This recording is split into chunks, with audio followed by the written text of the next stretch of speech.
o Mauro César já antecipou um pouco o assunto, e o Neymar, né, que foi tanto assunto, jogadores da seleção brasileira dizendo que estão preparados para jogar pelo Neymar. Gente, não tem nem como ter certeza que o Neymar vai disputar a Copa do Mundo.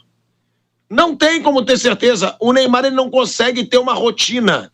O Neymar ele não consegue ter uma sequência de jogos. Tudo leva a crer, tá? Tudo leva a crer que o Neymar ele vai ter um momento muito difícil aí de adaptação física.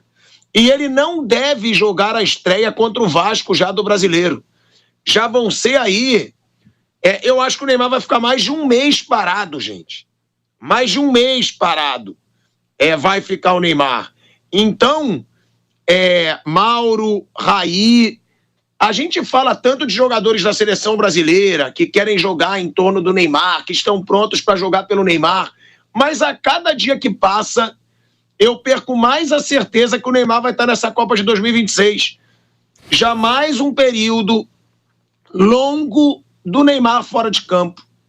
Por isso que é uma coisa sem o menor sentido, né? O que o Dorival disse na entrevista da convocação, acho que foi da convocação, antes do primeiro jogo contra a Colômbia, que tinha preparado a seleção em torno do Neymar. Isso é um erro, é um equívoco. Eu não acho que tenha que abrir mão do Neymar, que ele não tem que ser convocado ou qualquer coisa do tipo, mas dentro do cenário que vive o Neymar, de lesões, de inatividade, de pouco período em campo, joga, se machuca, você formata um time, prepara uma equipe, pensando no que você tem à disposição, e aí depois, se o Neymar lá na frente estiver disponível, estiver bem, puder jogar, ok, você vai lá, insere ele e ele vai estar no grupo para jogar a Copa do Mundo.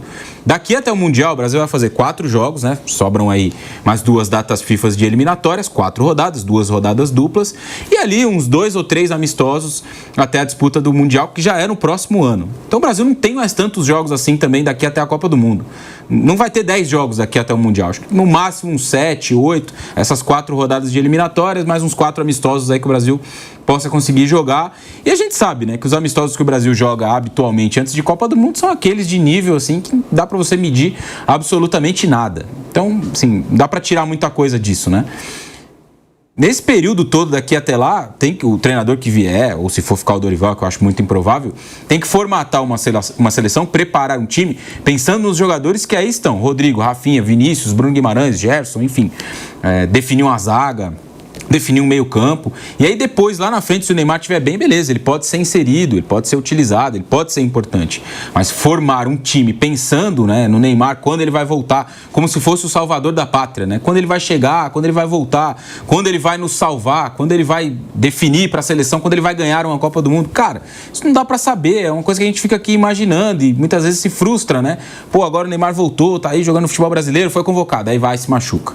Aí ele vai se recuperar, daqui a pouco começa a jogar de novo, pô, vai, se machuca. Então, o próximo treinador da seleção brasileira tinha que ter essa missão, né? O Rodrigo Caetano, que é o diretor de futebol da seleção, tinha que chegar para esse próximo profissional e falar, ó, você tem uma missão de formatar aqui em 8, 10 jogos até a Copa do Mundo um time. Lá na frente, se o Neymar tiver à disposição, beleza, ele pode ser inserido, pode ser até titular, sei lá. Daqui até a Copa do Mundo a gente vê. Mas não dá pro cara hoje, o próximo que for assumir, tá lá sentado na cadeira, pô, mas como que eu vou armar o time com o Neymar? Como o Dorival fez, por exemplo. E aí se frustra, cara, porque o Neymar de novo não estava disponível. Então acho que esse é o ponto. Não dá pra ficar esperando o Neymar, ficar esperando eternamente um jogador que a gente não sabe, infelizmente, talentosíssimo, é o melhor jogador em nível técnico, né, que a seleção brasileira tem à disposição, mas não dá pra ficar eternamente esperando pra ver se ele vai um dia estar à disposição pra jogar pela seleção brasileira. Tem que formar um time e depois, se ele estiver bem, ele entra. Bom, realmente essa situação do Neymar, eu concordo com o Raí, né? Não é um cara que o exemplo de agora é muito claro, né? O Dorival contava com ele para esse jogo e ele não pôde estar ali. Então não tem como você pensar numa seleção pautada em cima dele, pensar num sistema que o favoreça, porque você não sabe quando ele vai estar. Acho que é um jogador que não deve ser descartado, é um jogador que, se puder contar com ele, é ótimo, é um cara que pode ajudar a seleção, ainda mais num torneio de tiro curto que é a Copa do Mundo. É um jogador que eu não imagino fazendo uma temporada longa em alto nível, jogando vários jogos, porque há muito tempo ele não consegue jogar mais do que 30 jogos numa temporada. Então, essa é a realidade atual dele. É um jogador que nos jogos que ele estiver à disposição, ele pode ajudar, pode decidir um jogo com uma assistência, com um passe, com uma bola parada, porque ele tem essa capacidade muito acima do normal. Então, o Neymar é um jogador que te oferece esse poder de desequilibrar em um lance, em uma jogada, numa bola. Então eu não descartaria contar com ele. Inclusive gostaria de contar com ele numa Copa do Mundo, se eu tivesse comandando uma equipe. Gostaria muito de contar com ele, mas não dá para saber, não dá para você pautar uma equipe, pensar numa equipe contando com ele, porque é uma interrogação, é uma dúvida. Não dá para saber pela parte física. Então, é um jogador que, inclusive, acho que se tiver o Dorival ou qualquer outro que assumir a seleção, acho que deve conversar muito claramente com ele sobre isso, colocar para ele que quer contar com ele, mas do jeito que dá, do jeito que é possível. Tenho muita curiosidade até de entender, e isso a gente não sei se vai ter como saber, a gente pode saber pelo número de jogos que ele vai atuar depois, mas eu imagino que essa contusão que ele teve agora vai mudar um pouquinho até o planejamento que ele pensa em relação a jogos pelo Santos, porque ele não jogava há muito tempo, ele estreou, começou a jogar, estava se sentindo bem e quis jogar vários jogos seguidos, e aí ele acabou tendo uma lesão muscular. Então acho que isso também provavelmente vai mexer com a maneira como o Neymar será utilizado no time do Santos. Não acredito que ele vá de novo ter uma sequência grande como ele teve agora. Acho que vão pensar mais, ele jogou domingo, quarta, agora vamos descansar, volta no próximo jogo. Porque se acontecer uma sequência dessa, ele fez 6 jogos seguidos, aí no 7º jogo ele sentiu a contusão na coxa. Se ele de novo pegar uma sequência de 6, 7 jogos seguidos, a chance de ter um problema muscular de novo é bem grande. É uma coisa que qualquer médico da área esportiva fala. Um jogador que vem de uma lesão grave de joelho, ele fica propenso a lesões musculares. E é um jogador que já está ele fez 34 anos, vai fazer 34 ano que vem, ele fez 33 esse ano, ficou parado por muito tempo, tem um histórico recente de lesões. Então é um jogador que a chance dele ter lesões musculares, ela vai ser grande. Ele vai ter, com frequência, problemas musculares. Então não dá para você esperar que ele vá jogar 6, 7 jogos seguidos, porque até agora o Neymar é um jogador que o momento atual da parte física dele não permite que ele faça vários jogos seguidos. Inclusive numa Copa do Mundo, ele teria que fazer, se fosse titular em todos os jogos, vários jogos seguidos. E aí ele não vai conseguir, pelo que o histórico recente mostra, ele também teria essa dificuldade. Ele poderia estar ali, mas para jogar todas, ele teria mais dificuldade do que normalmente ele tem nos jogos. Ele teve em 2014, que ele se machucou numa pancada, mas aí ele tinha condição de jogar. Ou até mesmo em 2018, em que ele voltava de lesão, mas ainda não tinha um histórico grande como o que aconteceu agora, né? Como nos últimos anos de Paris Saint-Germain e também essa lesão de joelho do Al Hilal. Então é uma coisa que não dá para contar, não dá para imaginar que ele possa de formar uma seleção em torno do Neymar. E o Pilhado agora já está com a gente, né, Pilhado? Eu acho o seguinte, eu acho que a gente trata o Neymar de uma forma que não dá mais pra gente ter o Neymar, que a gente sempre falou aqui, não, o Neymar tem que ir pra Copa. Sem o Neymar numa Copa do Mundo, eu acho que a seleção brasileira não vai a lugar nenhum. Mas, gente, então a gente tem que começar a pensar que a seleção brasileira não vai a lugar nenhum. Porque o Neymar, cada vez mais ele se lesiona, cada vez mais ele demora para se recuperar, ele não aparenta ter toda a dedicação que ele diz ter, né? Quando ele está lesionado, ele vai para carnaval, ele vai para navio, ele faz tudo, normalmente. E a cada dia que passa, vai demorando para o Neymar voltar a jogar. Era certeza que ele jogaria contra o Vasco, já não é mais certeza. já é tendência que ele não jogue. Agora, eu pergunto para o Raí, pergunto para o Mauro, que eu vi que o Bruninho estava falando, né, sobre essa situação do Neymar. Será que ainda dá para ter um otimismo que o Neymar vai chegar em forma na Copa do Mundo? E eu não digo na forma do Barcelona, não, claro. Eu não digo na forma do Paris Saint-Germain, não, claro. Eu digo numa forma 60%. 60% em forma. Lembrando que ele tem 34 anos e que a cada dia a média de jogos dele por ano diminui. Mauro e Raí. Primeiro, eu quero dizer que eu não faço parte desse grupo aí que fica querendo o Neymar na Copa do Mundo, não. Para mim, o Neymar é um jogador imaginário, já falo isso há muito tempo. No dia que ele voltar a ser um jogador de verdade, podemos pensar nisso. Segue o barco, esquece Neymar. Eu não sei por que a gente fala tanto de Neymar. O cara tá toda hora machucado. 5 temporadas no PSG, nunca fez 30 jogos pelo time francês, no máximo 29. Uma lesão atrás da outra. Se machucou na Arábia Saudita, está machucado agora no Santos.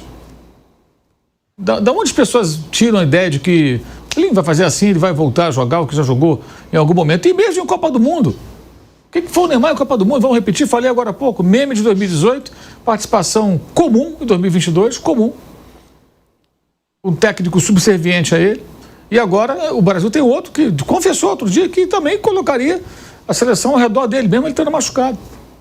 Então, o Brasil tem que criar um time de futebol, gente. Enquanto a Argentina, além de ter um time melhor, já faz a transição para uma era pós-Messi, embora o Messi, tudo indica, vá até a Copa do Mundo. Vamos imaginar que no ano que vem o Messi não consiga ter um desempenho, até pela questão física, idade, para jogar direto como titular na Copa do Mundo. Tá? Que ele seja um cara para entrar em alguns jogos, começar um jogo, entrar no segundo tempo. Vamos imaginar que isso aconteça. Até lá. A Argentina já está com o time sendo preparado para jogar sem ele, porque ele não vai durar a vida inteira. E o Brasil, ao invés de pensar numa seleção, na montagem da seleção, fala-se de um jogador que não está à disposição há muito tempo. E quando esteve à disposição, não apresentou o que dele se esperava. Até parece que o Neymar decidiu 3 Copas do Mundo para o Brasil. Jogou 3 Copas do Mundo. Uma ele não teve muita culpa, o time era uma bagunça, se machucou. As outras 2, o que ele fez de tão significativo? Por que essa, sabe? Eu não entendo, sinceramente. Essa preocupação, o técnico, o Neymar, e daí que ele não vai gostar? Azar dele, problema dele, pô. Onde já se viu? Que coisa. Impressionante. O Santos já está subserviente ao jogador. Aí a seleção brasileira também tem que ser subserviente, a imprensa tem que ser. Pelo amor de Deus. Pelo amor de Deus, esquece isso, pô. Vamos olhar para o futuro, vamos. Se ele voltar no futuro a jogar bola, aí pensa nele. Senão, não tem nem que falar sobre ele. Tem que falar como fazer com que Rodrigo, Vinícius, Rafinha joguem na seleção como jogam nos seus clubes, por exemplo. Por que não consegue? Porque o time é uma bagunça. Então vamos montar um time? Vamos montar um time. Monta um time. Dorival não tem capacidade para isso na seleção? Não demonstrou ser capaz, ser um cara à altura? Ok. Então procure um técnico. Um técnico, que eu falei, é uma chance. Não pode errar mais. Queimou todos os cartuchos. Fez experiências com 3. O interino Ramon, o interino Diniz e o Dorival, na prática, também parece que vai ser o interino. O Mauro realmente, né? Isso tem que ser justo. Ele sempre disse aqui que ele acha o Neymar um jogador imaginário. O Neymar chegou a ter um lampejo, mas um lampejo no Campeonato Paulista, né, contra a Inter de Limeira, contra Novo Horizontino, contra a Red Bull Bragantino. O único grande jogo do Neymar foi a derrota para o Corinthians, não o grande jogo dele. Grande jogo mesmo, contra time grande mesmo da Série A, foi contra o Corinthians. E ele perdeu por 2-1. E aí no segundo jogo que ele teria contra um grande clube, de novo contra o Corinthians, aí ele ficou fora por causa dessa lesão. Já tá quanto tempo, Bruno, fora por lesão? 1 mês já? Não deve jogar domingo, vai completar 1 mês. Vai completar 1 mês já fora. Não deve enfrentar o Vasco em São Januário. Ou seja, segue sendo uma incógnita a situação do Neymar. Ele que deve sim continuar no Santos, porque deve comprar o Santos. E aí uma forma midiática de valorizar a marca do clube que ele pretende comprar. Mas o que a gente quer saber é, será que o Neymar vai render? Será que o Neymar, como ele mesmo diz em todo podcast que ele vai vai chegar na Copa do Mundo de 2026 para dar o seu último tiro. Foi ele que disse, não fui eu, que o último tiro vai ser a Copa de 2026. Então ele precisa chegar minimamente em forma para essa Copa do Mundo. Outra coisa que repercutiu muito, né, ontem, foi o fato do Dorival ter sido muito criticado por alguns jornalistas, inclusive nas redes sociais, por ter colocado o Endrick logo no momento da fogueira, né? Ou seja, por ter colocado o moleque, ele nunca coloca o Endrick, ele não convoca o Endrick. E ontem, quando o bicho estava pegando, a seleção brasileira perdendo por 3-1, vai lá, Endrick. Vai lá, entra lá, vai lá para os Leões, jogando ali o moleque na fogueira. Vocês acham que realmente foi mais uma mancada do Dorival Júnior? Eu acho bizarro até, né? Ele não convoca o menino, aí o Neymar machuca, ele chama o garoto, é quando a vaca tá indo pro brejo, o negócio tá feio, ele põe o garoto, pô. Não dá, cara, não dá. Eu acho tudo errado, assim, o Murilo ter jogado ontem, o Wesley ter jogado ontem, o Endrick ter entrado naquela situação. Ontem era o jogo para ele colocar um time mais experiente possível e tentar aproveitar o conjunto. Não era para jogar o Barana, que é um lateral que ataca muito, o Alexandre protege melhor, era mais adequado para esse jogo, acho eu. Talvez ele pudesse tentar aproveitar o entrosamento dos jogadores que jogam juntos, João Gomes com o Matheus, com o André, como no jogo anterior, o Joelito junto com o Bruno Guimarães, que acabaram jogando porque o Gerson se machucou. Enfim, acho que ele tinha que ter montado um time mais prevenido, mais precavido. Jogaram muito expostos. Ontem foi uma frigideira para todo mundo. O Murilo, por exemplo, ele vai precisar de uma nova oportunidade, quem sabe com outro técnico, em condições melhores, uma defesa organizada, para mostrar que ele é um bom zagueiro. Porque vai ficar uma pecha, falhou nos gols. É uma bagunça, o time do Brasil é uma bagunça. Gente, tem vários perfis agora postando, daqui do Brasil e da Argentina, vídeos dos gols da Argentina, até feitos da arquibancada, feitos pela torcida, mostrando as intermináveis trocas de passe até os gols. O gol do Enzo Fernandes é uma troca de passe que demora uma eternidade, troca passe, vai. O Brasil não consegue... 1 minuto e meio o gol do 2-0. Fazer nada, né? Não acontece nada, assim, 12 minutos o gol. Quer dizer, a troca de passe começa aos 10 minutos e meio e termina aos 12, algo em torno disso. O jogo mal começou, o Brasil não conseguia roubar a bola, pressionar, parar com uma falta, nada. Trocaram o passe, chegaram no gol com maior facilidade. Isso não é um problema de um jogador, não é culpa do goleiro, vai estourar no zagueiro. Não, tudo está errado. Tudo está errado. Coletivamente, um desastre. Não se joga futebol sozinho. E aí os caras ficam com o rótulo, esse cara não é bom.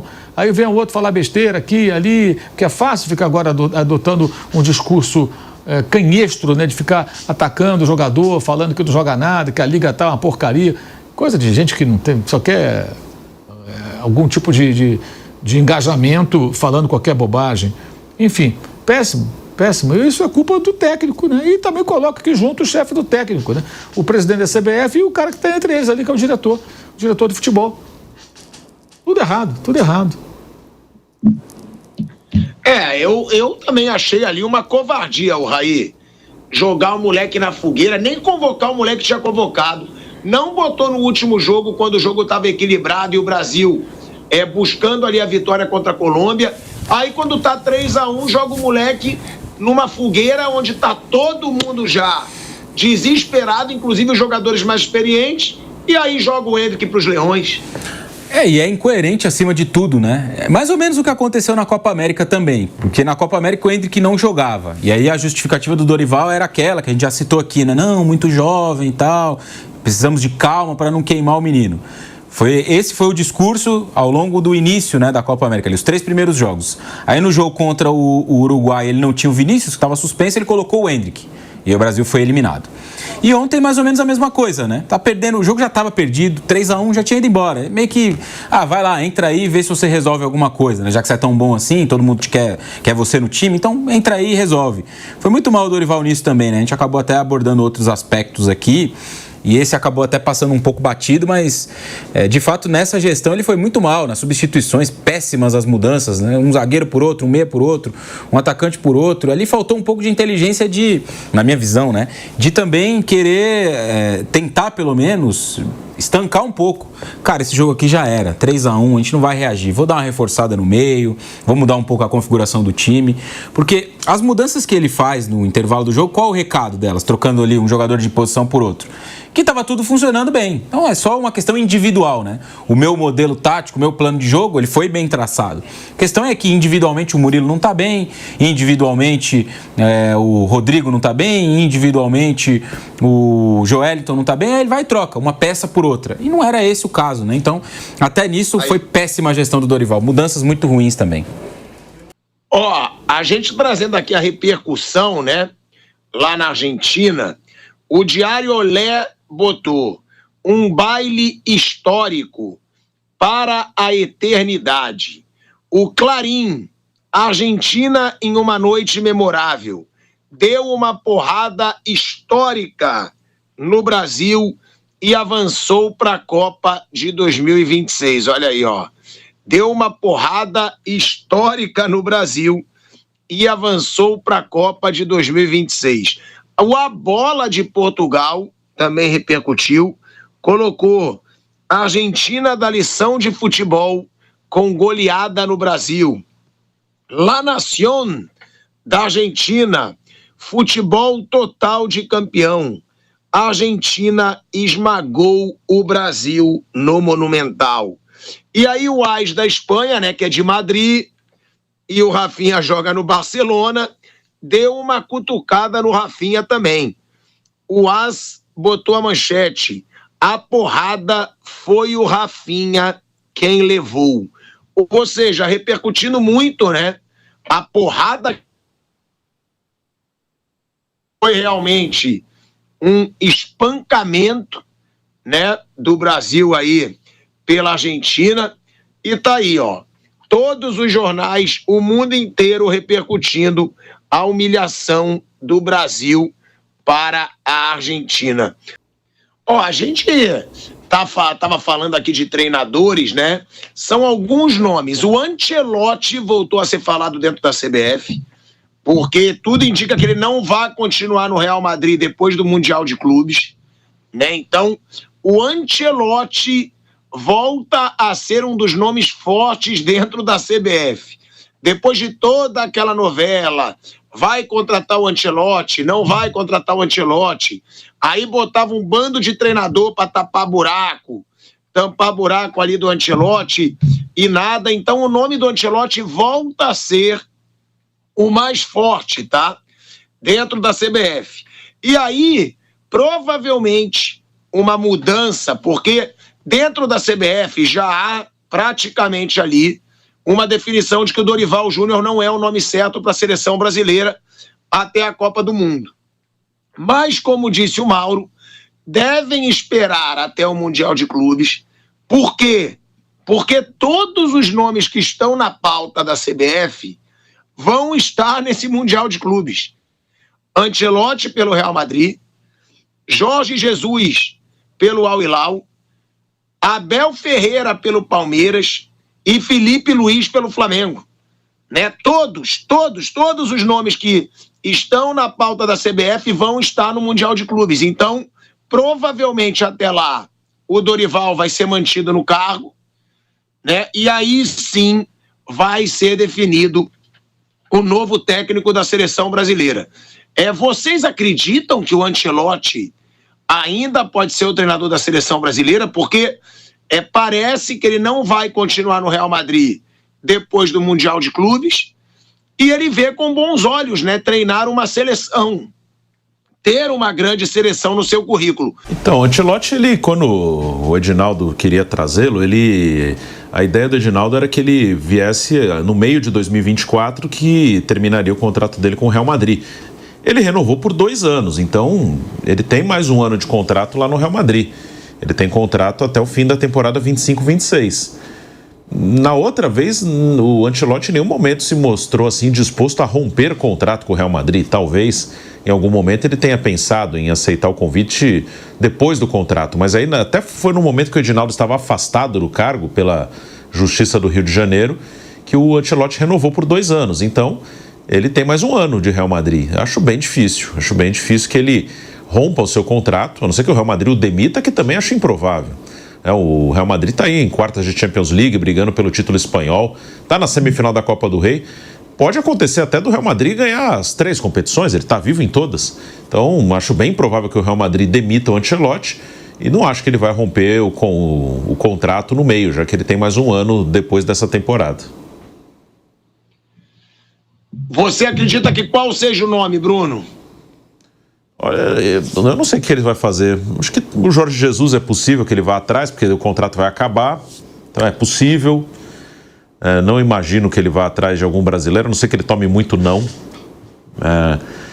Se for brasileiro, não sei. O único brasileiro que eu acho que poderia assumir com algum peso, faltando um ano, é o próprio Tite mesmo. Você já conhece a seleção, vai lá, toca um ano. Outros eu acho que seria até arriscado pro cara, tipo o Felipe Luiz, alguns técnicos que eu acho muito bons aqui, que são jovens, o Felipe, acho o Roger Machado bom, acho o Rogério Ceni bom, mas para todos eles acho que seria muito arriscado isso. Acho que poderia colocar em risco a sequência da carreira deles. Claro que você poderia daqui a um ano ser campeão do mundo, tem essa possibilidade, mas acho que para os 3, que eu acho que são os melhores aqui, mais jovens do país, seria um risco, assim, de um desastre na Copa poderia colocar uma marca neles de que eles pudessem não conseguir recuperar, porque nenhum deles ainda é super consagrado como treinador. Então acho que seria, ainda mais os 3 estando empregados, acho que seria um risco muito grande. Então acho que se for brasileiro, o mais óbvio é o próprio Tite. Você já conhece, toca aí. Mas eu não acho que será, eu acho que ele vai atrás, eu chutaria que ele vai atrás do Jorge Jesus.